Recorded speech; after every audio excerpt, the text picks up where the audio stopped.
Some state lawmakers are saying that any increase in money for the governor's troubled jobs-creating agency may well be delayed until improvements in the agency's operations are made. Fox 11's Laura Smith on the story again today, and Laura has more on today's developments. Well, Tom, the Joint Finance Committee is still scheduled to vote tomorrow on Governor Walker's proposed budget for the Wisconsin Economic Development Corporation.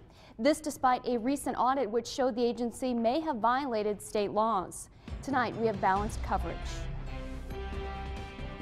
As we go through the audit report. Board members for the state's embattled Economic Development Agency met in Waukesha Wednesday morning on the heels of the nonpartisan Legislative Audit Bureau's recent report.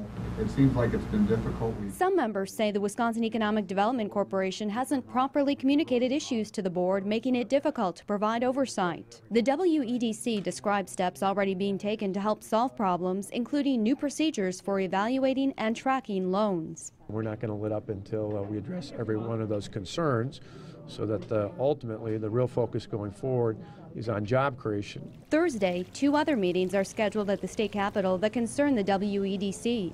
The Joint Legislative Audit Committee will hold a public hearing on the agency's audit.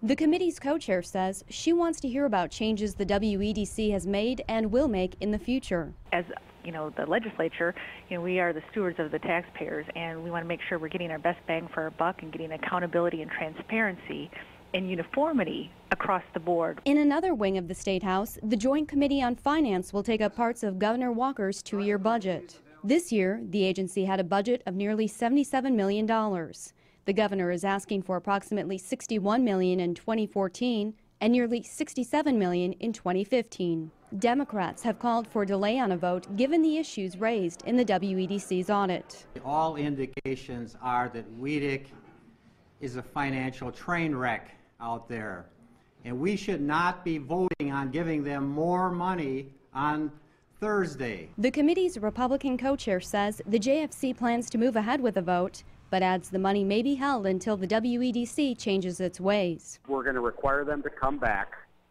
with a report showing that they have corrected those deficiencies, and at that point in time, the money would be released. Now, Governor Walker says he thinks it might be reasonable to tie the release of money to the WEDC to reforms. He adds he hopes lawmakers don't decrease the amount of funding he's requested, as it's important for job creation.